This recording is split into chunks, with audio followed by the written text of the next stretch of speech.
Welcome back to another episode of Balancing Healthy. If you guys listened to the one from 2 weeks ago, I'm pretty sure, you would know I'm in a new studio recording and I was feeling a little bit off. I was feeling a little bit stressed, like a little bit, not stressed, but like anxious, nervous, all the things. But then because I just yapped for half an hour, I'm feeling pretty good now. So we're going to dive straight into this episode, which is all about supplements. And I've always thought to do a supplement episode, but I was like, what kind of questions? I'm not really sure. But 2 of my clients actually sent me a message asking about supplements. I'm going to actually go into exactly what their message was. So then you have full picture of it. And then I'll go into my recommendations and suggestions and things like that. Because again, I'm very keep things simple and I don't want you to be overwhelmed. And there's so much misinformation out there that just is such a time waster, money waster. There's a lot of influencers sharing just fake shit. Just there's so much. So I just want to keep it real, raw, simple with you guys.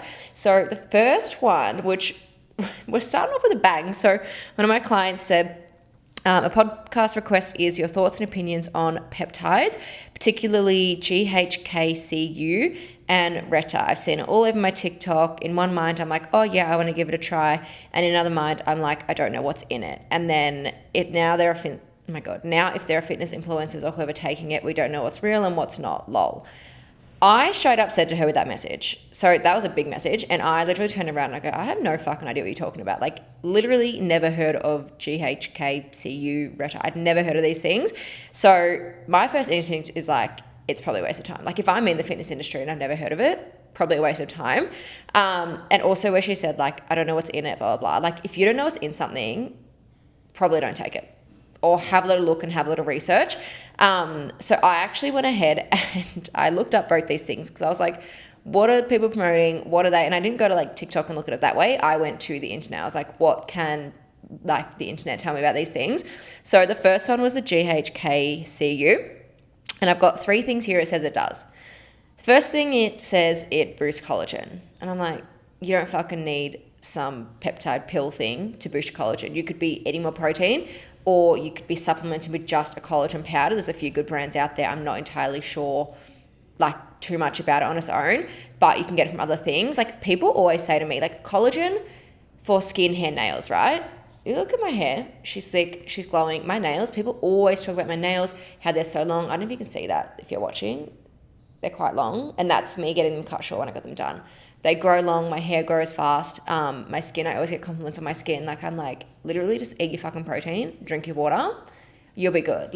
You don't need to go and buy a peptide for that. The second thing, reducing inflammation. And now this one, I'm inflammation has to come from somewhere. What is going on or what is going wrong or whatever is happening in your body, it has to come from somewhere.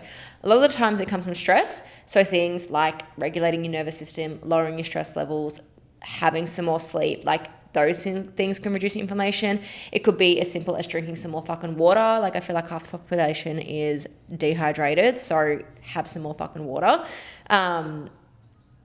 Eating more whole foods, things like that. Potentially you're just eating a whole bunch of processed crap and your body's I feel really gross and I feel really inflamed and puffy. And especially if you're eating a lot of processed carbs and salts and things like that, your body's going to hold on to a lot. So a lot of the time inflammation comes from somewhere and there is a root cause that you can deal with it naturally. Again, it's going to be so dependent on your situation, but you should be able to reduce inflammation through lifestyle factors. All right. Again, that's a bit gimmicky for me. And then the last one for this was reverse skin aging. And again, it's just fucking looking after yourself. For example, my mum is 60 and she looks younger than when she was fucking 40. She used to be a heavy smoker. She used to be really overweight. I grew up and she, was doing all the diets, the juice cleansers, the shakes. She was doing all the things to lose weight. And it wasn't until she started looking after herself. She, walks every single day. She's crazy, loves her walking, crazy lady. Loves her walking, she'll just walk for days if you let her. Loves her hiking. She'll go to the gym here and there. She eats well now. She hasn't smoked in, I would say, at least 15 years. She looks younger now because she looks after herself. She drinks some more. She could be better with water, but she definitely drinks some more water now. And it's that thing of actually just look after yourself and you'll just anti-age yourself. It actually can be so fucking simple and we don't need this peptide. What was this one? GHKCU to fucking tell you what you should do and how your body should be. Like, you can do so much of this naturally. The other one was Reta. I don't know if they say it, Reta. Kind of looks like better. RETA. The first thing it says is it increases metabolism. And again, you can literally do that yourself. A big thing here is eating more food and building more muscle, because what happens is the more muscle that you build, the higher thermogenic effect that it has. Not to get too sciencey, but pretty much what that means is the more muscle that you build, the more muscle mass you have, the more calories your body burns at rest. So not only are you burning calories whilst you're training, walking, whatever kind of movement you're doing, you're also burning it when you are, like, if you're literally sitting still and doing completely nothing, you're burning more calories at rest, and therefore increasing your metabolism because your body's burning through more. So metabolism is going faster, so you need to eat more, right? So that is the first thing you can do. Obviously, eating more food as well. So your metabolism is going to adjust to what you're eating. So like I spoke to, it wasn't this episode, it was 2 weeks ago, and I spoke to how I was eating like 1,200 calories and just, I wouldn't eat for 16 to 18 hours a day, and it's like, it was a whole thing. My metabolism just was not firing because I wasn't eating, so it wasn't used to eating. So like, then if I did eat a bit more, that's why I was quote unquote putting on weight, because my metabolism wasn't fired and it couldn't actually process everything as quick as I was eating it. So just to paint a picture for you, you can increase your metabolism, again, on your own through natural sources. The other thing that it said was it promotes weight loss, which literally what I said previously. Like, if you can build more muscle, build up the metabolism, eat more food, you will lose weight naturally. Firstly, it is that thing of fat loss. So muscle weighs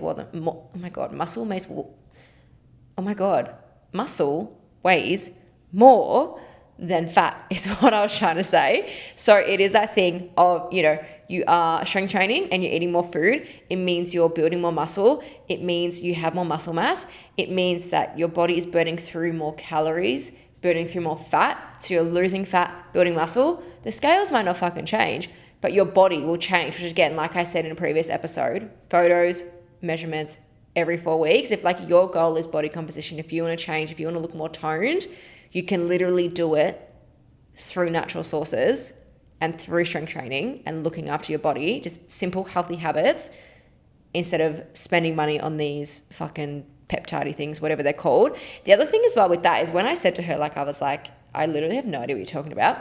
Be really mindful of your algorithm. If you're looking at these videos, it's going to keep showing you these videos, especially I feel like TikTok's really big for this. It's going to keep pushing these videos to you. You're going to keep seeing more. You're going to be more influenced because there's people taking it and promoting it. And like, you got to remember that they're getting paid for it. They're probably not taking it. And it's just fucking unethical. And I could go into a whole rabbit hole about this. But unless you like truly believe that they are taking it and it's actually helped them and like there's proof and all the things, you have no idea what someone is being paid to promote and if they're actually using it or not, or if they're just doing it to get some fucking money. Because a lot of people will see these and are like looking at what these promote and what I've just said to you guys, a lot of people will see it and go, oh my God, like I need that. Like they just kind of prey on you guys. So I try to keep it nice and simple. You don't need them. I think it's a load of shit, truthfully. So that's my 2 cents on that. So to my client, she'll be listening. I think it's a load of shit.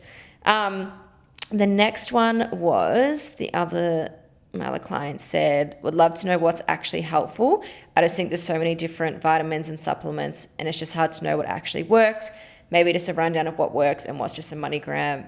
Oh my God, a money grab, and maybe good brands that are good to get supplements from. Yep. So there's a lot that I can say in here. So in terms of like what's a money grab, those peptides sound like a fucking money grab. But what I'm going to go into in terms of what I recommend, take it with a grain of salt, take it with what you need, take it with what you feel like, would actually help supplement your diet. So again, they're a supplement. They're meant to supplement what you're already doing. So they're not meant to replace anything. I've got a few that I'm like, these, like I have my absolute daily non-negotiables. And there's some other ones that I will recommend that are beneficial as well.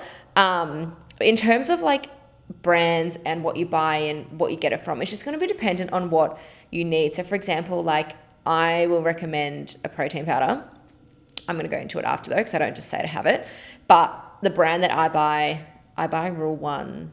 Yeah, I buy Rule 1 at the moment. I don't need dairy free. I don't need a vegan one. I don't need plant-based. Like I'm fine with Rule 1, like with whey. So me recommending that is not useful if you are someone that needs vegan, plant-based, dairy-free, whatever the thing is. So you might benefit from, say, like Macro Mike. I did try one of theirs a few years ago. I think it was vanilla buttercream. I really, really like that one. Maybe it was, I don't know. Anyway, there was one that I really liked and also one that I didn't like. So like, you're just going to have to try. And also New Harvest, so Naked Harvest, previously known as.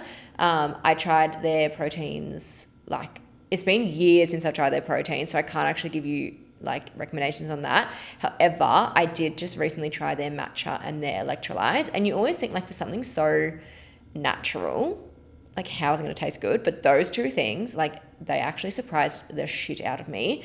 And even to the point of like, because I'm very big on like, you know, what's going to make more sense in terms of servings and budget and like things like that, like bang for buck really. And even though the matcha says, I think it says like 20 servings, I reckon I got at least 30 out of that because I didn't need as much as it said I needed. Like literally to the point, it's actually so good, this matcha and electrolytes, so good that I took the matcha away with me camping in, I think it was November. And I said to my friend like, oh, do you want a matcha? And she was like, ew, no, I don't want it. Like it tastes like grass.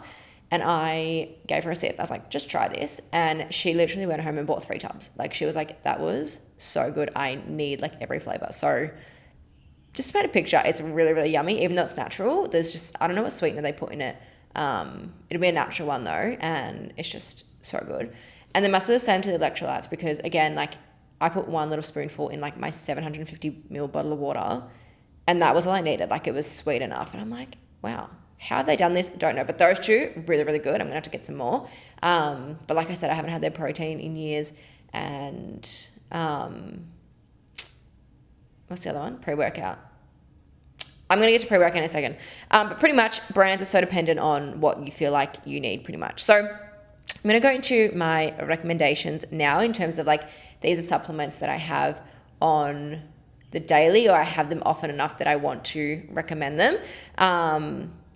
And yeah, I don't think this will go for too long. I don't think there's too much in here. So the first one is creatine. And now creatine is the most researched supplement on the market that has like the least side effects. I'm pretty sure it's got the least side effects. Like it is something that is so promoted everywhere and it is incredible. And I'm going to go into the benefits of it because I think it's something that everyone should be having, especially for your training. Let me just, my notes are like in a bit of a weird order. I can't zoom in. Okay, I can't zoom in. But I'll go into the training side of things first. So the reason it's really beneficial for your training is because it boosts the muscle performance, it boosts the recovery, and therefore it can build better. So when you are training, when you were literally like lifting a weight, like doing like a bicep curl, whatever the thing is, when you're lifting a weight, when you're weight training, the muscle starts to break down already, right? So the process of muscle building is it starts to break down when you're training. That's when it starts to happen. But the magic is in the recovery. So when you're sleeping, resting, stretching, whatever the thing is, when it starts to rebuild, because that's what your body's energy is being built towards. What happens with the creatine is when it starts to break down during your session, the creatine starts to feed it again. So it stores water in the muscle, which gives it more energy, starts to feed it, starts to allow it to recover a little bit more. So then you can actually push harder. So if you want to be able to push harder in your sessions, highly recommend, aside from having a good solid carby pre-workout meal, and then, you know, potentially a pre-workout as well, adding creatine to it as well. And I think from memory, it is best taken on its own before you train. However, it's unflavored, just FYI. However, I mix it with my pre-workout, which I'll talk to you after this. But anyway, creatine, incredible boost performance, which helps build muscle and recovery, like I just said. Did I finish my process? I'll write down the step-by-step process because I don't know if I just go into it. But when you're training, the muscle starts to break down. Then the creatine puts the water into the muscle, which means you've got more energy, which means you can train harder because the muscle's not as fatigued. And then that boosts the muscle repair process, which is where sleep, rest, everything like that is so beneficial because the muscle can then rebuild, which is especially beneficial if you are someone who wants to look more toned. If you want that toned look, creatine, yes. Building muscle, you're not going to look like the Hulk. I promise you. If you are seeing, you know, women that are incredibly bulky, well, excuse me, I don't know what just happened to my voice. Women that are incredibly bulky, they're either like bodybuilders, so they are like so hardcore on their training, their nutrition, like they don't miss a fucking beat, or they take not supplements, they take like steroids or something. So just like keep in mind, I promise you will not look like that if you take creatine and build some muscle. Taking creatine and building muscle is going to give you the toned look what you want, which is essentially building muscle and losing fat. So I promise you, creatine is like incredible. The other benefits as well, because it's got like a million benefits. Cognitive function. Again, I don't have the biggest advocacy for this, I guess, because I take it in the morning and I've always been very naturally alert in the morning. So I can't really remember what it was like before. I've been taking creatine for fucking years. I can't really remember what I was like before it, but I remember like I've just always been like a morning person. Like I'm really alert in the morning. Something as well that I will mention while I remember, you want to take it every single day. So we naturally, and this is why I think it's so beneficial, we naturally create, I think it's creatinine. It's not creatine. It's like the, I was gonna say sub-brand. I'm like, how do I word this?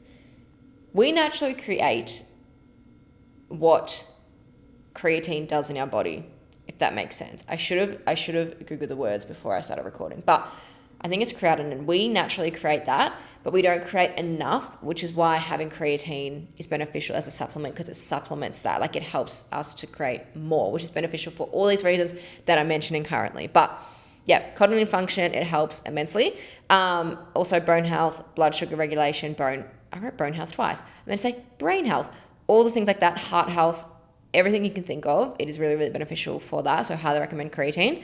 The next thing that I take every day is OxyShred. And this is not to be like, you need OxyShred or you're like not going to do well. The reason I take it every day is because A, it's fucking delicious. B, I can have, again, one scoop, they say like 400 mils. I have it in a 750 ml container and I'm like, that's plenty. I can sip on it throughout my morning. I either train or I work first thing in the morning. So I'll sip on OxyShred and creatine together. So this is why I said before, I sip my creatine throughout my training, because I have it like it's a big freaking, I'm not downing 750 mils before I go. And I also want a little treaty when I'm at the gym. So I have it throughout my training, just so I'm constantly kind of like replenishing my muscles and my energy, so I'm not fatiguing too much, which, come to think of it, I'm like, I PB a lot in the gym. Could be that. It's also, you know, the food that I ate beforehand, the sleep I get, all of that. But I'm like, OxyShred and creatine throughout my sessions, powerhouse couple, I would say. Pretty much I just use it as a pre-workout. Even though I have it during, that's all right. But the reason I'm saying this is because it's marketed, or people will market it as a fat burner, and it will say that on there. Please do not think that it is a fat burner. It's not going to make you burn fat, and that's not why I'm saying like I have it every day. I have it because it keeps me so fucking alert. Like, I love coffee, and I'll drink a coffee. I love it. But OxyShred is like the number one thing that opens up my brain.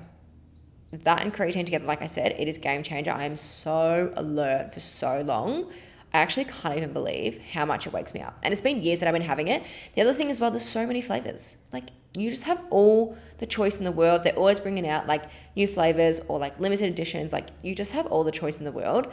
And it's just incredible. And I think it's 60 serves and it cost, I want to say $70. So it's pretty cost effective, I would say. Like, it's quite ideal if you're looking for like something in the morning, something to have at the gym, like, or to have before the gym, whatever the vibe is. That is my choice of quote unquote pre-workout. It doesn't give me a crash as well. So that's the other thing. Again, maybe because I gradually take it, I find that like a lot of pre-workouts, I will like get really shaky and jittery, and I'll like kind of like, I won't even get that good energy hit. I'll get that like jittery energy hit, and then I'll completely crash. OxyShred does not do that to me. And again, take this with a grain of salt. You might have one that you find you love, but this is my personal one for me. And I think it's really, really good for the ADHD. I don't know what it does. It has something in it, unless it has a bit of creatine in it. It has something in it that's actually really good for brain function, which is, so it just kind of makes sense that it works for me. And maybe it's the neurodivergent girl, the brain in me, the spicy brain in me, but it just works. So that's my take on that. I do like to say I have a protein powder on hand, but like I said earlier, it is not to replace your meals. It is not to replace anything in your diet. It is there as a supplement. It is there to help you, and it can be a protein water or like a protein powder, whatever the kind of vibe. It is there as an additional source of protein. So for example, for me, I aim to hit at least 140 grams of protein a day. And I'm very big on you want to hit 30 to 40 grams. I say average 30 grams of protein in your meal. If I'm eating breakfast, lunch, and dinner, that's only anywhere between 90 to 100 grams.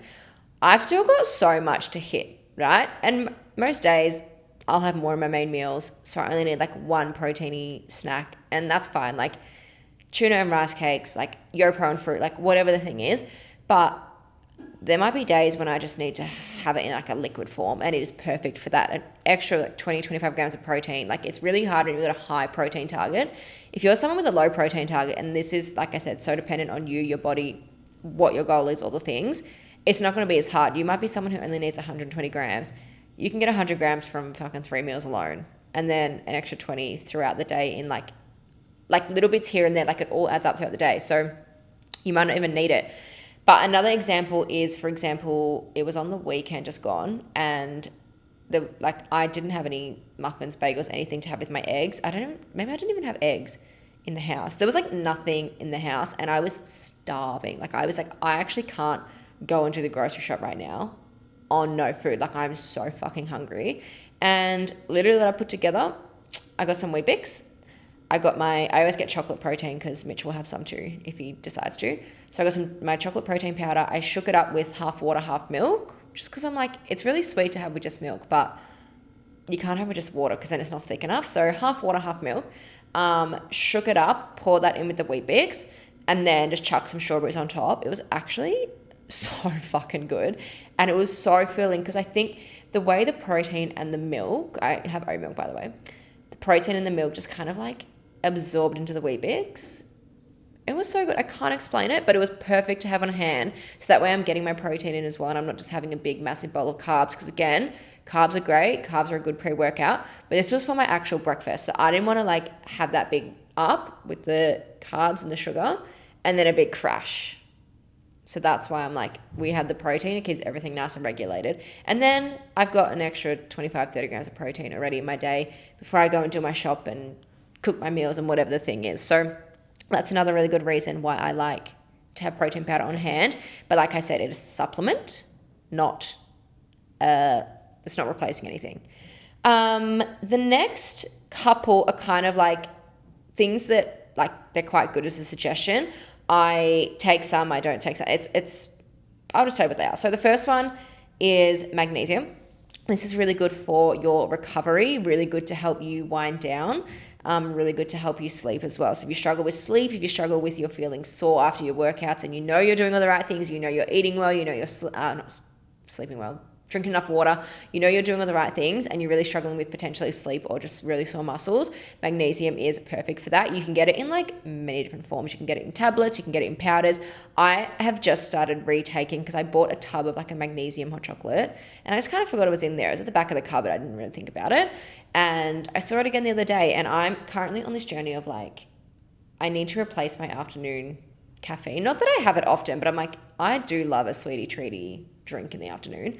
I'm like, I need something that I can have. So having this magnesium hot chocolate, I've been making it as an iced chocolate because it is summer in Melbourne, but having it as an iced chocolate, and it's just like, honestly, it turns into like chocolate milk.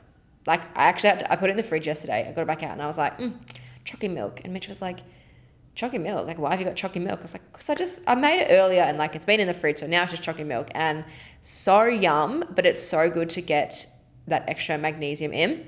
A lot of people will have it right before bed. I personally can't because I will be up peeing all freaking night. So there's something to be aware of. Actually, something else that I was going to say, the Oxyshred does that too. It makes you, it's caffeine, it's a diuretic. It's going to make you need to wee more. So just a heads up, because it definitely makes me wee a lot. But yeah, magnesium really good at nighttime because like I said, it's going to be better for your recovery and for sleep and stuff. So having that at nighttime, if you can have it before, some people take it and they're like out like a light the whole night. That's not me. I need to pee a million times. So I try and have it earlier in the afternoon.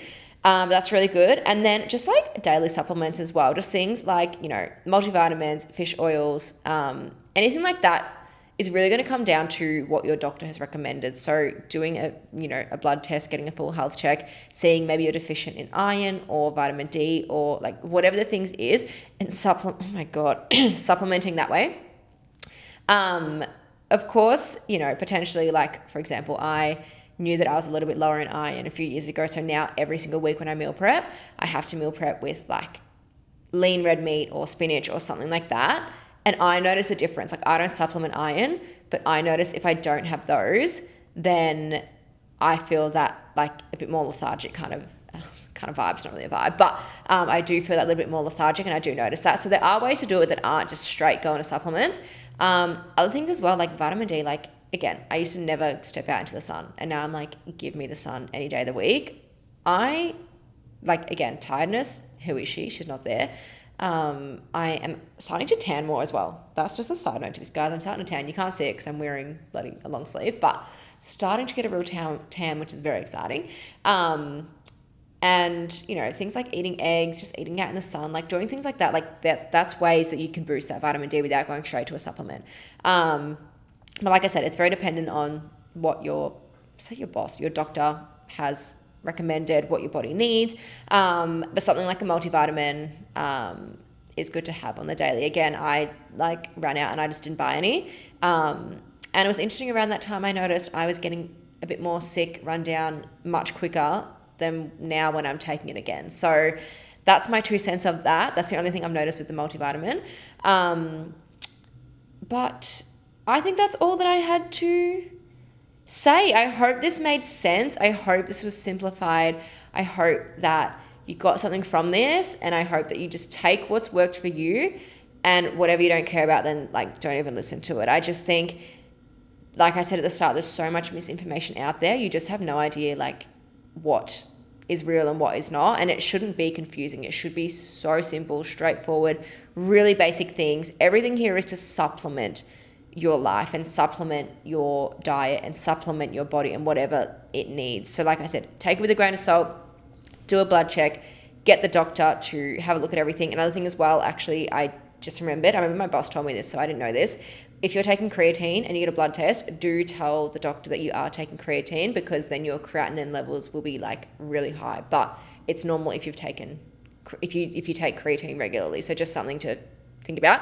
But yeah, I'm going to wrap it up there. Thank you guys so much for listening. I would love and appreciate as well if you could like the podcast, follow the podcast, like subscribe on YouTube, however you're listening, watching, whatever the thing is. I'm trying to hit a certain amount of followers. I don't know when this episode's live, so I'm like, I don't know like what numbers to say, but I'm trying to grow the podcast this year, and obviously that's why I'm in this gorgeous little studio, trying to make it a little bit more special. And I've got some plans for where I want to take the podcast in 2026. So I would really love and appreciate your support. As always, if you want to share your stories, tag me so I can see. But that is it for today, and I'll speak to you guys in next week's episode. Bye.